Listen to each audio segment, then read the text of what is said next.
All right, everybody, welcome back. This is Lecture 27, Part 2, talking about esports on the PC today. So, esports is a really recent phenomenon in terms of gaming, and it really is a fascinating area. It's not one I'm as familiar with as some of the other areas. So, this is kind of just a brief overview of where we're at. As gaming has grown over the past years, there's a lot of interest in pro gaming. So this means getting paid professionally to play games. And mostly this has occurred on the PC, though there is some of it on a little bit of it on the game consoles.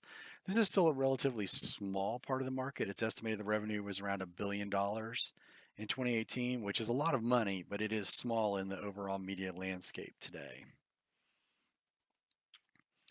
Um, there's a League of Legends Championship Series. There's Dota 2 has one, the international. They have it for Overwatch. They have this for a lot of different games. In 2019, it was estimated they had an audience of about 450 million viewers. And the way these make their money is the companies that make the games support the championships in order to get more people to play the games, to drive up interest in the games. Then they make money off of sponsorships, branding, right? It's just like any other major sporting enterprise. You can make money. If you ever watch NFL games, you notice that all the little on the sidelines, everything's powered by Microsoft Surface. They all have those little Microsoft Surface tablets to do the things. The pro gaming is no different, right? They might supply all the monitors are provided by Samsung or Acer or whoever. We all use Razer mouse on Team X kind of things. You can buy tickets to watch these events live. You can see them streaming with supported by ads. So there are a lot of potential ways to drive revenue via esports. One of my favorite things about this is it's now possible to be a professional gamer, right? How crazy is that can be your real job? If you're good enough, you can literally get paid enough to live on to play video games. It's pretty spectacular, and it shows in some ways how big gaming is and how much it's grown over the past 40 or 50 years. Um, so we'll have to see how that turns out over time. Again, this is also relatively new. We're only talking a few years, and again, this kind of goes in and out of vogue a little bit depending on how popular certain games are. So it'll be interesting to see how sustainable this is over time.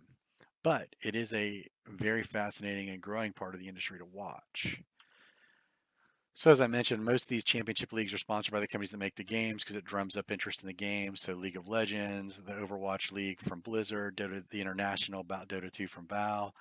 In addition to streaming, though, over the past 2 or 3 years, a lot of these events have been televised. So ESPN2 showed part of the League of Legends Championship. We talked a little bit about that at the very beginning of the semester. Is that the future? Will people who grow up playing games switch over to watching people play games on television as a way to relax, right? Most of these televised have been done during the summertime when there's not a lot of the more traditional sports. Football's out, not being played, basketball season is over. You're kind of regulated to golf and baseball. And so it'd be interesting to see where this goes in the future, and particularly in light of these games are much easier to do at a distance as opposed to doing them via in a local place. Though traditionally they do them in the same event, so that no one can be accused of lag and all that stuff affecting the outcome. So it'll be interesting to see where this goes from here. And the question I would ask you in class is, can you guys envision a future where esports kind of are up at the same level as pro football or pro basketball? Where people hang out at the water cooler and talk about the great tracer player on Team X in Overwatch League and things like that. It'll be really interesting to see how this works out over the next few years. So I don't have a lot else to say about esports. It's still a pretty new part of the game industry, and it's not one I'm as familiar with as some of the others. But it'll be really interesting to watch and see how this develops over the next decade or so. So that's it for esports. We'll come back and pick it up from there. Thanks.